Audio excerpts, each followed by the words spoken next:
Welcome, everyone, to Manifesting with Meg, conversations with extraordinary people.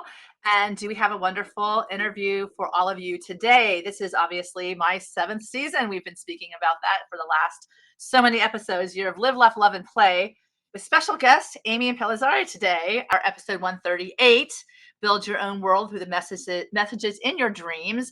Can't stop dreaming in any way, shape, or form. And I get to introduce you to the beautiful Amy today. She was a reformed corporate litigator, former startup executive, award-winning author of fiction and nonfiction, and host of Speak Studio original podcast, I Know How This Book Ends.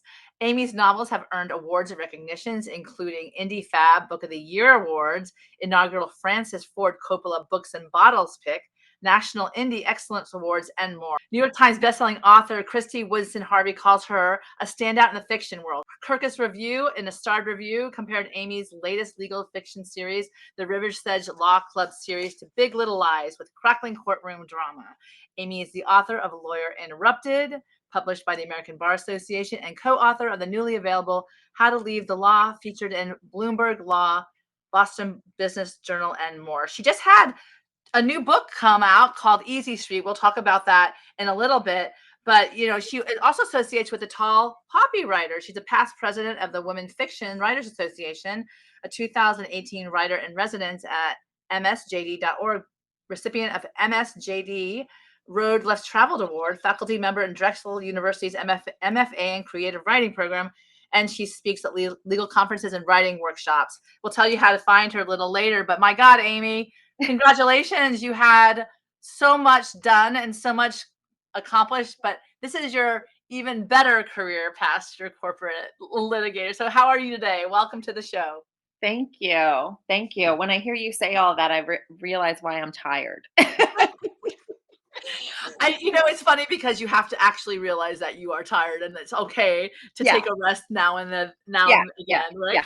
Yeah. It's important to regroup every once in a while and remember the why. And I do that. I do that periodically because even though I joke and I'm facetious about being busy, I do value. I'm like so grateful for the busy now. It's a different kind of busy. It's a productive busy. It's a joy-filled busy. So it's good. Yeah. Oh, I love that. And you always go back to your why for sure. And I Mhm. know you started off, was your first book Lemongrass Hope? Yes, yeah. My first book was Lemongrass Hope, and I started that book when I took a sabbatical from the law. Wasn't really sure what the path was going to be for me. I knew I took a 1-year sabbatical, and I hoped to parlay that into something more. And I started a book that ultimately became Lemongrass Hope years later. And so, not surprisingly, it is a book about being at crossroads and what ifs and second chances, and it sort of arose out of that a very pivotal time in my own life. So it's not autobiographical, but certainly a very personal story. And you just had your 10-year anniversary where you republished that book, correct? Yeah, it's crazy. So this last month was 10 years of being a published author. And so we re-released Lemongrass Hope 10th anniversary edition with bonus material and an excerpt for a follow-up book that I Know How This Ends became a companion book for Lemongrass Hope, even though that was my fifth novel. So my first and fifth novels became bookends of like that period of my life. And I never imagined when I released Lemongrass Hope what it would do for my career, what it would do for me personally, and so celebrating the 10th anniversary, and when my publisher offered to do a 10th anniversary edition, it was just such an honor. It was very exciting. Yeah. Very exciting. And I do think that books are wonderfully nourishing when you are in a situation where you feel like the world is falling all around you. So I would definitely encourage to grab onto that one, where any book that advises hope. Yay, let's say that. And of course, I want to celebrate with you now because you have your next installment, your third installment of your last book, the series Easy Street's out. Yeah. So tell me a little bit about that so we can get excited with you. Yeah, so thank you. So yeah, so two books in 1 month released, and so the 10th anniversary of Lemongrass Hope, which is so exciting, and then Easy Street is the third installment. It's actually my eighth novel. my 10th book, which is so crazy. So my 8th novel, but the 3rd installment of a series. This is my first series that I've ever written. And so River's Edge Law Club series arose. It really became kind of my pandemic pivot after I know how this ends, published in 2020. I sort of took a good hard look at what I was going to do next. I had never written legal fiction. I had never written like legal thrillers. I always felt that I had kind of walked away, like left that part of my life behind. But something kept calling me back. And so in 2020, I decided to sketch out a series that would be each book would technically be a standalone book. Each book is centered around its own legal issue, its own trial, but everything is anchored in this fictional town of Rivers Edge, New York, which is supposed to be a place where it's a commuter town. It's across the river from Manhattan, and it looks like a small town. It has all the trappings of a small town. Everyone should know each other's secrets, and yet no one does. And so and River's Edge Law Club is the sort of brick and mortar embodiment of a lot of stuff I saw in the 15 years of practicing law, a lot of the back alley deals, a lot of the backdoor politicking. Um, and so people always ask, is River's Edge Law Club a real place? And I always say it is. It doesn't Yeah. exist like brick and mortar, marble columned, a version that I've written in River's Edge Law Club, but it's basically an old boys club where all the things are happening on the inside, and then each story features sort of an unwitting female protagonist who's knocking on the door. So yeah, so I'm really excited about Easy Street. It's like I said, the 3rd book in the series, but as Kirkus said when they reviewed Easy Street, could easily be a standalone. It could be anyone's entry point into the series. So people have told me that this has been their first of the series, and then they've gone back and read the earlier ones, and I'm happy to hear that. That's very exciting. And plus, you always write what you know. I mean, you can never get rid of it. It's a part of who you are. Yeah, fun at this stage of my life. Now, listen, I did say that I had to be sure I was not going back to the practice of law before I really took this pivot, because this is really about like peeling the curtain back and like looking at law firm life, big law, New Yeah. York City law firm life under a pretty unforgiving lens. And so I had to be pretty sure about what I was doing before I decided to do that. And yeah, it's been really fun to do it though. It's so exciting. And plus, we also have more exciting news.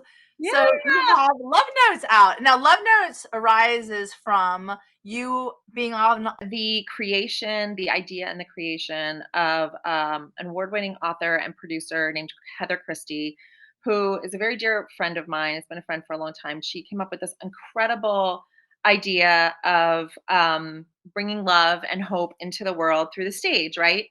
And so she created this. There are other storytelling events and other storytelling models, and it's a big thing in New York City, right? But she sort of took it and really expanded on it and made this really grand thing. So Love Notes, the inaugural debut, was off Broadway in February, and it's an essay show. So people read original essays of love in all of its forms. First love, last love, and all the love in between is the tagline. So I auditioned for the show and I wrote a story, my own love story, and it was selected for the show. And then the show sold out. It was incredible. The second show is going to be this coming. It was held around Valentine's Day last year. It's going to be this coming February. It's actually going to be 2 shows. One show is going to be expanded into 2 shows now because of demand. And a select number of stories were chosen for the anthology. So the first anthology was published today, and it features all of the stories that were um, in the off Broadway. I think it features most of the stories that were in the off Broadway production. It features some additional stories that were submitted for the anthology, and then it's like a it's such an unusual creation, right? It's got like puzzles and journal prompts. Oh, It looks wow. like a notebook, right? You can see the picture. Yeah. It looks Oh, like that's a it. notebook. Oh, Yeah, wow. but it's so in addition to the stories, it's like quotes, and it's a very beautiful gift. Honored to have my story in there. This is the first edition, and hopefully people will support it, and there'll be many more. I want to highlight the theme for today: build your own world through the messages in your dreams. And I think that starting from a place of love, for sure, and what is important to you, your why, like we spoke to before, is really a great place to start. And the quote today is from Veronica Hay. She's an American inspirational writer and author of In a Dream You Can Do Anything, which I love. And it says, your dreams are the gateway to your soul. And I imagine it's interesting right now. I imagine what's our soul saying to us all right now. And I think that, I've always put a journal next to my bed, written a question to me. And then when I wake up in the morning, I write freehand 3 pages to see what happens. But I think it's kind of an opportunity for your subconscious to take over when you start to pay attention to your dreams. Certainly, turning off the noise of the world when we go to sleep, and making that the focus, where we wind down and give our subconscious the fuel to give us the answers we might need to build the world that we want to have today, first in our imagination, then bringing it out in our reality.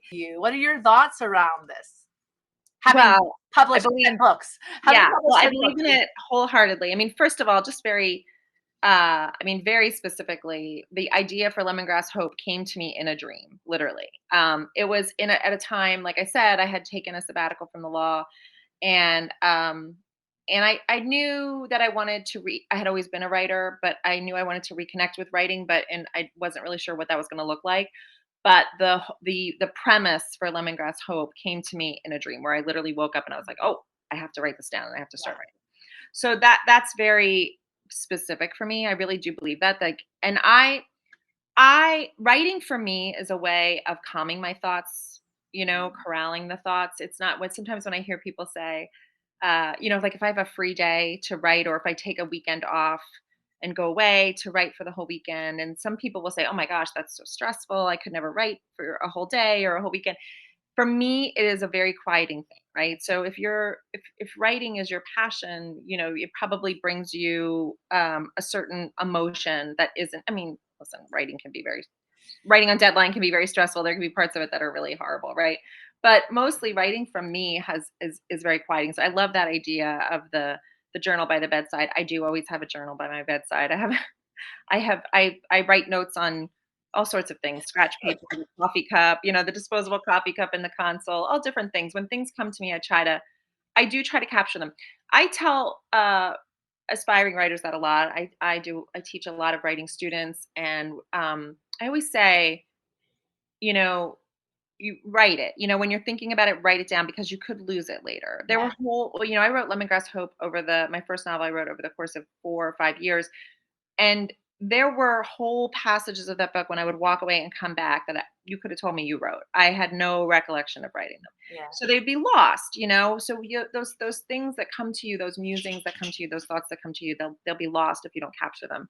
So I do believe in all of that. And I do believe in letting our conscious quiet a little bit so that we can reach what's behind it. Yeah, for sure. Well, to your point, you do take trips for weekends to Yeah. just go away for like writing retreats. Yes.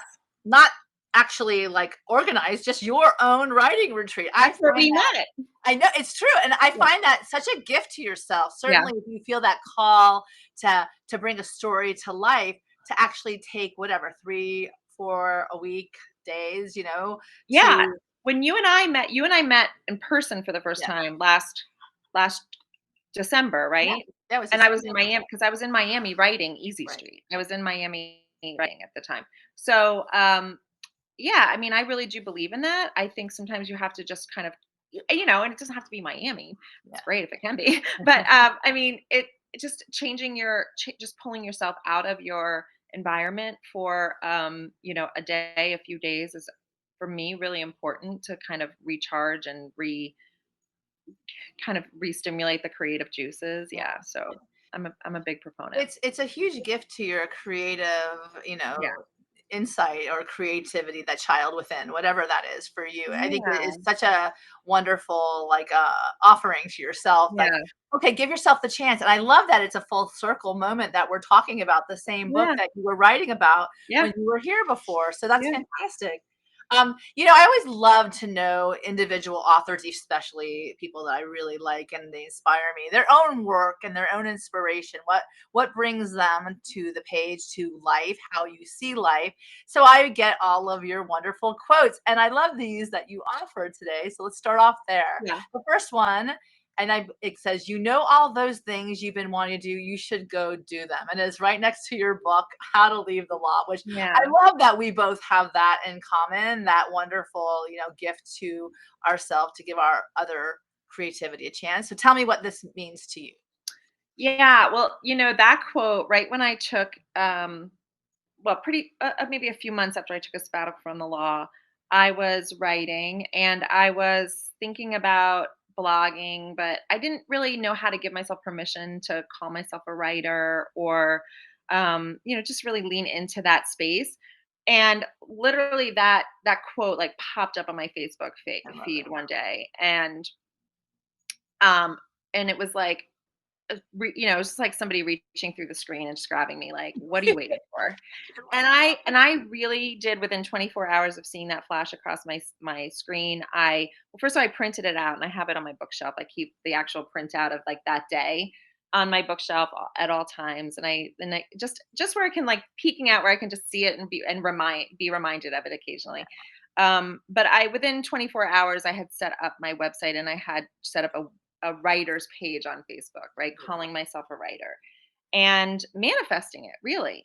Yeah. And so I was working on Lemongrass Hope at the time, but it didn't, Lemongrass Hope wasn't finished or published for years afterwards. But it was the beginning of me accepting that this was a path that I was going to give myself permission to go on. And of course, How to Leave the Law is my second nonfiction book, and it's and I co-wrote it with another transitioning lawyer, and it's a book that's really you could take the law out and put anything, how to leave anything, because it's really a manual about giving yourself permission. It's very practical about how to give yourself permission to transition from something that is no longer serving you. And I am not. I don't try to talk people out of law school. I actually, I'm really grateful. I practiced law for 15 years. It was a really great career. It gave me a lot of opportunities, but when it no longer served me, I had no idea that I could do anything else or that I was qualified to do anything else or that I was, you know, going to be able to do anything else. Yeah. And it wasn't until I took the leap and actually kind of created my own community of transitioning lawyers and found my own community of Yeah. transitioning lawyers that I realized the versatility of my training and my background was so much broader than I gave it credit for. So, and I talked to, transitioning educators, transitioning accountants, transitioning, you name it, who say the same thing. So I really think it's actually a book for a lot more people than transitioning lawyers. I love that you talk about giving yourself permission to do the thing that your heart is calling or your passion is calling or something is calling. It's like a lot of us sit and, wonder, Am I able? Can I? Waiting for someone else to say, it is time or Right. the magic wand and everything is going to be fine. And Right. even today, like we sit here, external things happen all the time. You don't have to wait for someone else to tell you what's right for your life, for sure. Yeah.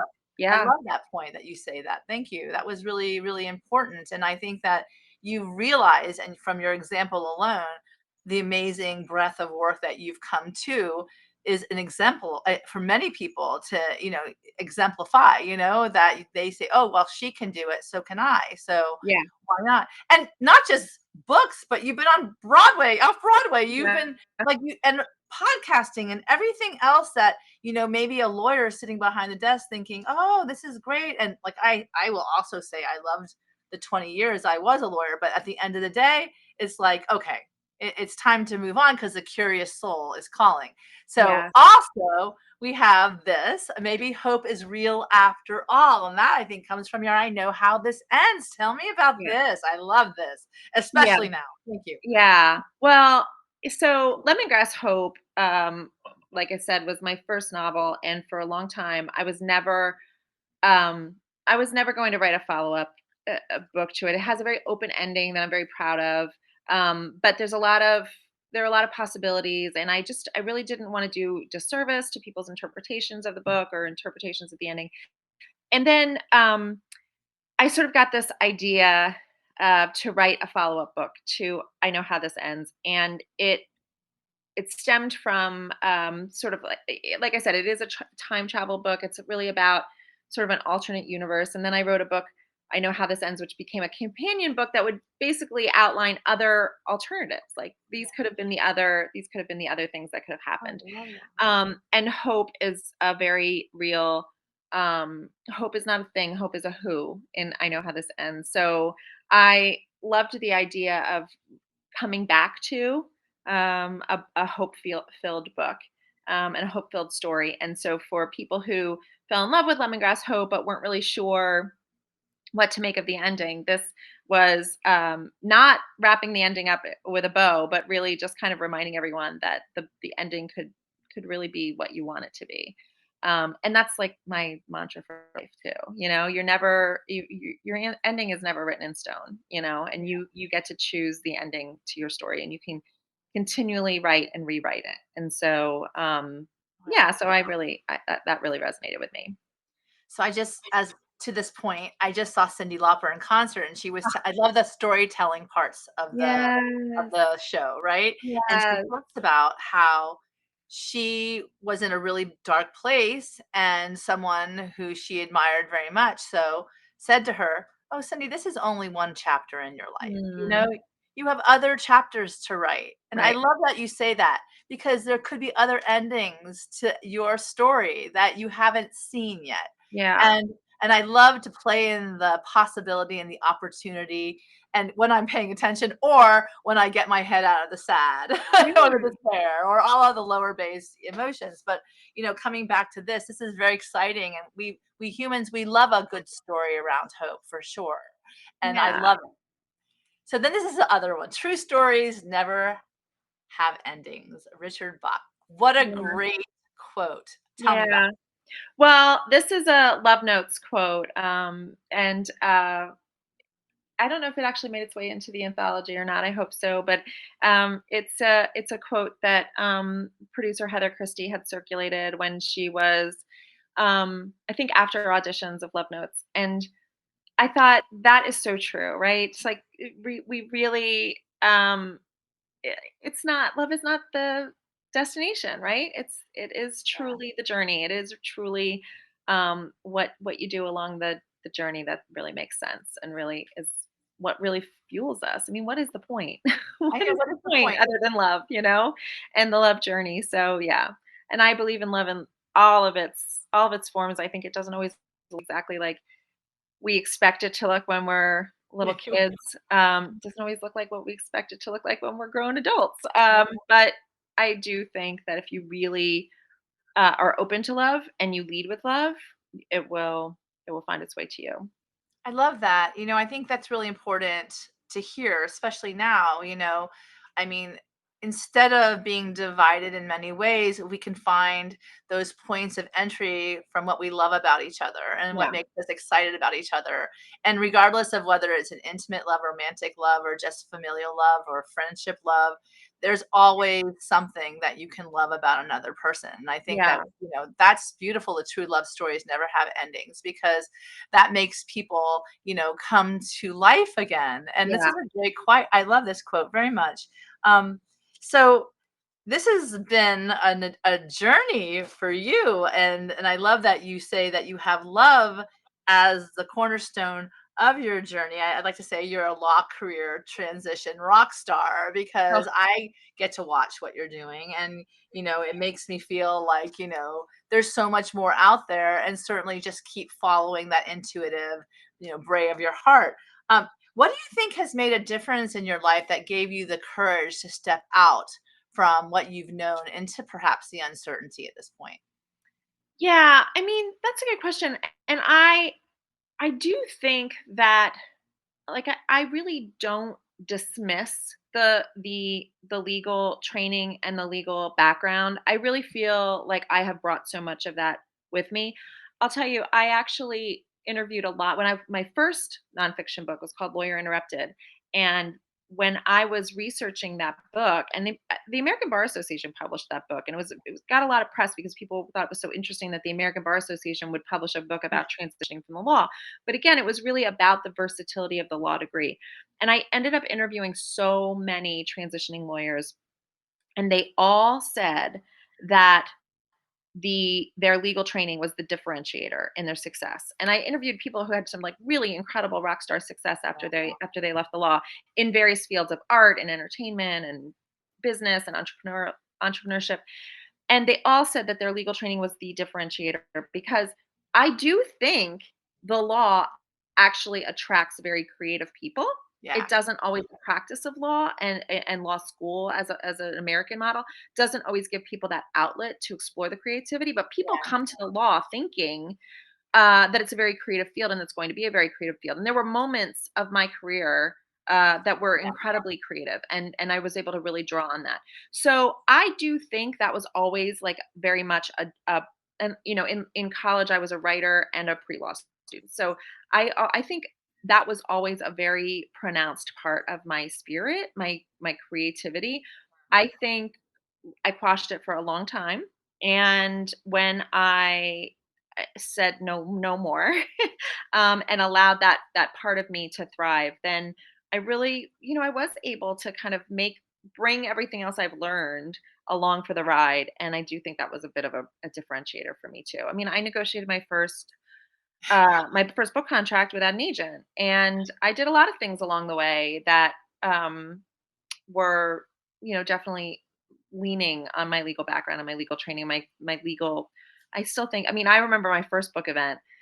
Some man raised his hand in the audience. I was at a library at the launch of Lemongrass Hope, and he raised his hand and he said, "Are you a lawyer who now writes, or are you a writer who used to be a lawyer?" And I was like, "Who let you in?" Yeah. That's a great question, huh? Yeah, and I honestly don't really remember how I answered at the time, because I think I kind of fumbled and gave some like lawyerly answer. Yeah. But the reality is that I am a writer who used to be a lawyer, and I don't. Um, but I'm also still a lawyer, and I Yeah. tell transitioning lawyers that all the time. You don't have to give that part of yourself up Yeah. just because you're not practicing law. It's still who you are. It's still a very, I mean, the identity piece of it is such a hard thing to give up, and there's Yeah. a reason, because it really is a very big part of it's a very big part of who you are and who you become. So I haven't let go of that, and I Yeah. still deal with that in a lot of ways, because it creates a lot of shorthand for people. And so I like people to know I'm a reformed corporate litigator, but that I now write. So You've been trained, like, yeah, years of it, yeah, years of it, and yeah, that's what makes you the magical writer that you are, is because we write what we know, yes, and that's a believable yes, like art. So it yeah, makes your books that much better. I love, and I want to say, ultimately, I love the synchronicities we speak to. We met each other. I found you. You talked about tall poppies. You're a tall poppy writer too, and I know Ann Garvin. yes. And she taught me when I was at the Algonquian Writers Pitch Conference. What is it? What is this tall poppies community that you speak of? Yeah. Well, the Tall Poppy Writers community is a creation of Ann Garvin, who is a USA Today selling author. Um, and she is a force. I mean, you've met her, she's a force, right? But she's been teaching writing for a long time. She came to it as a second career. She's a PhD in nutrition, and she was a professor for a long time before she started writing stories, but she was always a storyteller. And she started realizing, I mean, she had this like pretty incredible platform. She had some really incredible publishing deals, and she started realizing how hard it was for, in particular, women's voices to get out there and be heard in the publishing community. And so she started this group, and she kind of handpicked these women who were publishing at the time, and call them the tall poppy writers. The idea is based on an old Roman legend where a Roman emperor's son asks his father, "How do you lead? How do you rule?" And he takes him out in the garden and orders all of the poppies to be cut down and says, "This is how you don't let anyone grow above your height." And she sort of flipped that whole kind of idea on its head. And the idea was female writers will lift each other up, right? We won't try to cut each other down. There's Yeah. nobody buys one book. There's space for all of us. And if we all amplify our voices together, rising tide lifts all ships idea. So she started the group as sort of a social experiment. Now it's been over 10 years, and the group has, changed and ebbed and flowed, and people have drifted in and out. I've been there for a long time, probably almost 10 years. And it's truly a marketing co-op. It's truly it's the only one of its kind. It's the only author-driven marketing co-op of published authors who are traditionally published, who cross genres and Yeah. cross publishing houses. So there's nothing like that in the industry. And she really was a force, and she really wanted very much to amplify women's voices in the field. And so we raise up all women's voices and we feature women. We have a Facebook discussion group called Bloom.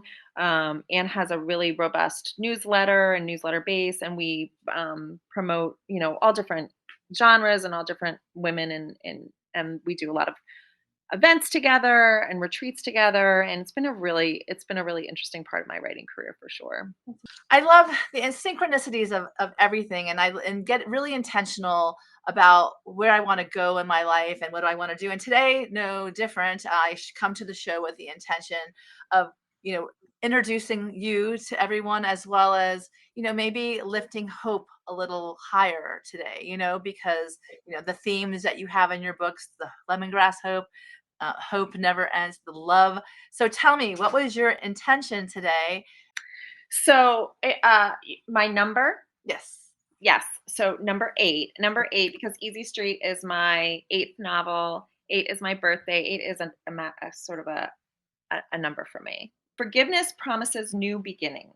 It's very powerful. And how does it speak to you? What was your intention today, or at least for maybe the day, the week, the month? Yeah. Well, I'm constantly offering forgiveness, not just out to the world, but to myself, right? That's So great. every day is a new beginning. Every Yeah. day is a new second chance for the things I didn't get done, or the things I did the day before. So for me, I really am a very forward looking person. I don't really get caught up. I don't look back. I look back fondly on the past, but I don't look back longingly on the past. So I'm not always trying to be somewhere I'm not. I'm always trying to be present. Sometimes I'm a little too far forward looking, so I have to try to reclaim a little of that. But I certainly am. I certainly appreciate where I've been, but I want very much to live where I appreciate where I've been, but I want to live where I am. And so I have these the quotes above um, in my kitchen above the sink that says, "I'd love to visit the moon, but I don't think I'd like to live there." I just really, yeah, like it's actually from Sesame Street, and I really I just really want to be where I am. I don't want to wish to be somewhere else. And so that does bring with it a lot of forgiveness and a lot of self-care, you Yeah. know? I love Yeah. that you say that because, a lot of people want to run sometimes from where they are. And as someone told me long ago, wherever you go, there you are. So it's like, figure out something beautiful about where you are that makes you want to stay there. I will say that this is my theme this year: live, laugh, love, and play. And sometimes it feels like I'm vibing with it. Sometimes I feel like I'm crashing against a wall with, with it, you Yeah, know. yeah, And one of the things that I've like is coming up for me over and over is, how do I live with the effortless flow, but yeah. still making changes with the things that I can do, and taking those actions with the people that show up in my life. So where do you find yourself in this notion: live, laugh, love, and play? Well, certainly on the day Love Notes is releasing, I would like to be in the love place, right? Yeah, I think that is such a um it's complicated. It's not as simple as it seems in one in one fell swoop, right? Those are hard things to do. Sometimes it's a lot easier to just sort of um, be stagnant, be introspective to the point of defeat, right? So it sometimes takes a lot to kind of like pull out of that and just be forward thinking and say, I'm just really gonna live. I'm just really gonna live, and I'm really gonna enjoy and find the positivity and be optimistic. I do think I am at my heart a glass is half full kind of person. So I really try to um I try to emulate that, but I try to also be authentic about it. So sometimes it's just like, like you said, like you can't always, sometimes it's hard to be in that space. And I try to give myself a little forgiveness when I can't always be in that space. But that is definitely, I definitely strive to be forward thinking, optimistic, positive, to find love, to lead with love, to find reasons to love people who are not necessarily lovable, or Yeah. easily lovable. But I think I everyone has a story, and I am fascinated by people's stories. And I think if you can really spend a moment listening to and thinking about people's stories, you can find reasons to love and laugh. I'm gonna ask you, what's something that you can leave all of us today that's inspirational that we can take with us during these days? Yeah. Well, I do think it comes back to, you know, your ending is not written in stone, and it's never too late to rewrite your ending. But more importantly, it's never too late to rewrite your next chapter. It's never too late to just turn the page, and we are in control. And I know there are a lot of, it feels like often there are a lot of things that are out of our control, and that is true. Yeah. But you're in control of your own reactions to things and your own actions. And I try to remind myself of that, daily, Yeah. because I really want to be intentional. I want to always be taking the next right step for me and my family. And so one thing I've just really, when I think back on 10 years, like, wow, if I had just thought this isn't the right time, or, I don't have time, or I shouldn't take the time away from mothering, or, I just, if I had continued to make excuses 10 years ago, I would not now be 10 years as a published author and have 10 books that are, that I created. And I'm really proud of that. And so, but I certainly am not done. And I keep thinking to myself, like, yeah, what's the next chapter? What does the next chapter look like? And it's up to me. That's what's so great. So I think we all need to remember that it's transitions are hard, but they're not impossible. I love that. So yeah. What magical words. And as a part of honoring your transition to writer who was an author and still is an author and also lawyer, everything, we have your beautiful books out here, Easy Street. So tell us, where can people find them so they can go out Yeah. and buy not only Easy Street, but I also want to shout out to Love Notes today, because I think that this might be just what a lot of people need, certainly Yeah. today. So where Yeah, can the we timing could not be better. Yeah, Love Notes is easily found. Well, you can order it on Amazon. You can order it online. Any of your local bookstores can order it for you. Same with Easy Street and all my books. Firefly Bookstore in Kutztown, PA. If you look up Firefly Books, always has signed copies of my books in stock, so you can order directly from them. That's my local indie store. But any of your local indie stores, any Barnes and Noble can order any of my books if they're not already in stock. So remember that for all your favorite authors as well. so And you can ask your library, you can ask your local library to order copies of all my books if they haven't already as well. and also they can contact you on your webpage, as well as you're all over Instagram. You're constantly on there. So why don't you spell out your name so people can Yes. write it down if they are Let me spell out my ready, waiting and willing for inspiration today, and it's hope for sure. my name is phonetic, but it looks worse than it is. So it's amyimpellizzeri.com is my website, and also my Instagram page. It's Amy AMY, and last name Impellizzeri. And I hope to see you there.